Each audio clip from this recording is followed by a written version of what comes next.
하는데, 그러니까 이건 이제 완전히 그 날치기도 이런 날치기가 없는 거죠. 그래서 그러니까 이것이 법으로서 통과가 안 됐는데, 그걸 대한민국 정부가 사도히 법을 제정하려면 국회에서 제정을 해야 하는데, 그게 간단한 일이 아니었습니다.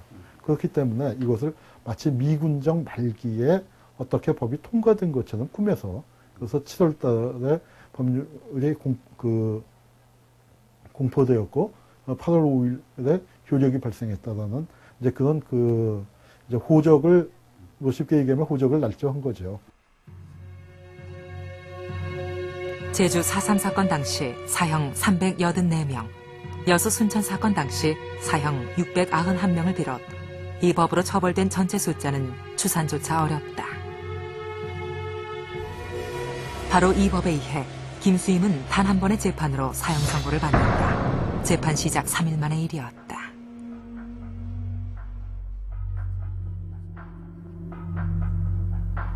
아무리 빨라도 뭐 정말 귀신이라도 한 달 이상 걸릴 거라고 보여지는데, 그걸 그날 심리를 종결해가지고 그날 선고를 했다고 한다면 그것은 전혀 실질적으로 그 기록을 보지 않았다. 그리고 어떻게 보면 그냥 결론 내려놓고 마녀사냥 비슷하게 선고한 것이 아니냐, 그렇게 보면. 그러나 이렇듯 의문의 수사와 재판을 거쳐 사형을 당한 김수임. 그녀의 이름 뒤엔 사랑에 사로잡힌 스파이의 여왕, 미모의 여간첩, 한국의 마타알이란 수식어가 꼬리표처럼 따라다녔다. 여자가 간첩 혐의를 받으면 무조건 미모의 여간첩으로 둔갑한 것은 네덜란드 출신의 무용수 마타알이로부터 시작됐다. 그녀는 1차 세계대전 당시 독일과 프랑스를 오가며 스파이 활동을 한 혐의로 사형됐다. 그러나 전쟁 상황의 희생양이란 설이 제기될 만큼 그녀 역시 뚜렷한 증거 없이 처형됐다. 역시 분명한 증거가 부족한 채 사형을 당한 김수임. 그녀에게 미모의 여간첩 신화가 만들어진 배경은 무엇일까? 김수임은 대중의 호기심을 끌기에 좋은 조건을 갖추고 있었다. 1930년대 경성제국대학을 졸업하고 독일 유학을 다녀온 사회주의자 남로당의 거물 이강국의 연인. 그리고 막강한 권한을 갖고 있는 것으로 인식되던 베어드 대령과 동거를 하던 김수임. 더욱이 그녀는 당시 여성으로서는 최고의 학벌과 직업을 지닌 여자였다. 그런 여성이 양쪽을 오가며 간첩 행위를 했다는 것은 미모의 여간첩 신화를 만들기에 더없이 좋은 조건이었고, 반공 냉전 이데올로기를 대중들에게 전파하는 데 효율적이었다. 담당 검사 오제도의 수기는 그 의도의 단면을 보여준다. 다시 한번 돌아보자. 고위 고관의 측근자 중에 간첩이 잠입하고 있지 않다고 장담할 자신이 있는가? 나의 직장, 친구, 가족 중에는.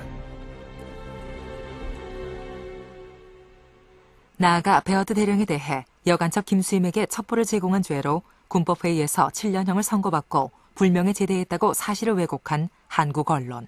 그 의도 역시 분명했다.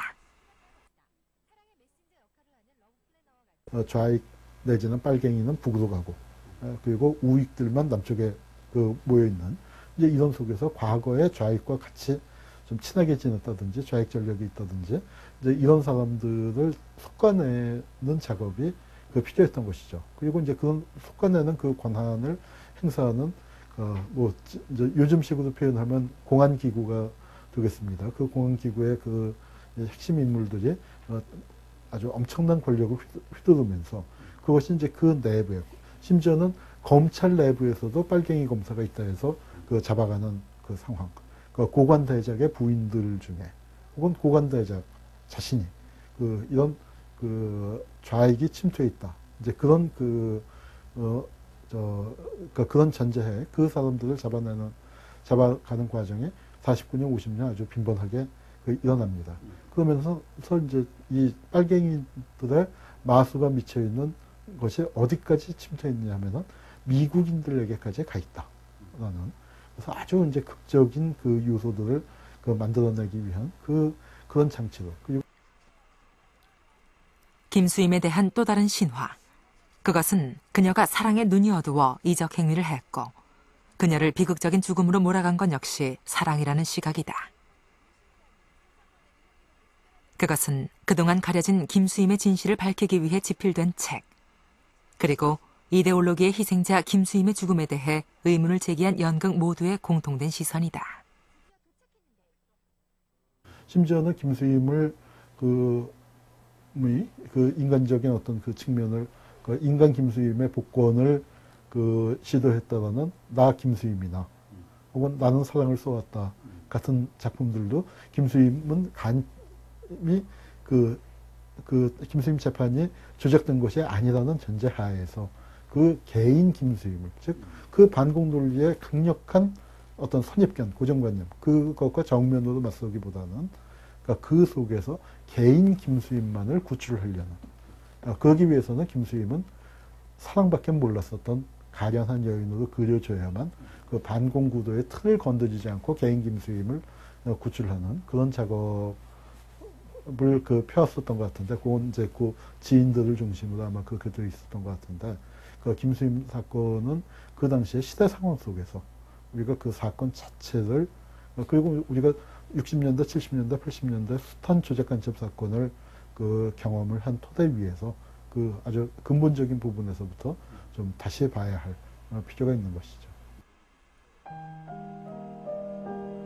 김수임에 대한 반공적 시각은 그녀의 인간적 모습마저 왜곡시켰다. 재판 당시의 신문기사는 김수임이 이제는 이강국을 사랑하지 않는다고 대답했다는 내용을 선정적으로 표현하고 있다.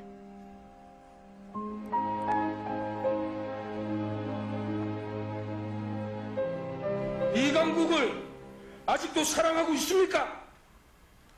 연극 나 김수임에서 김수임은 마지못해 이강국을 사랑하지 않는다고 답변한 것으로 그려진다.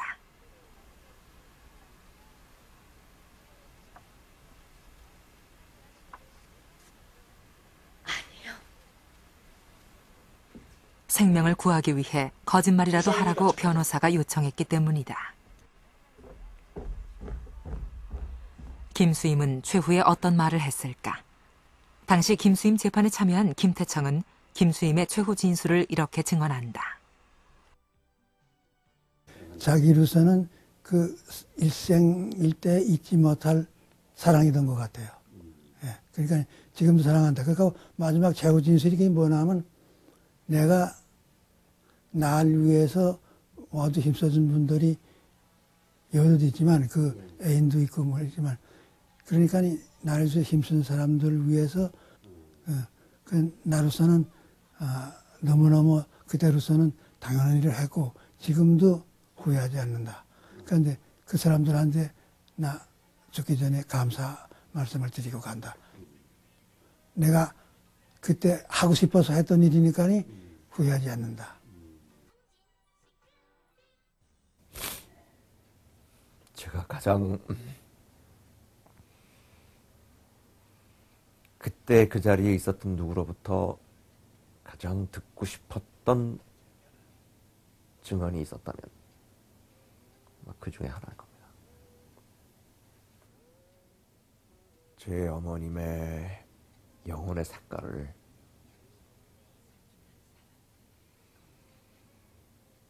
가장 잘 보여주는 증언이라고 생각을 합니다. 제가 어머님을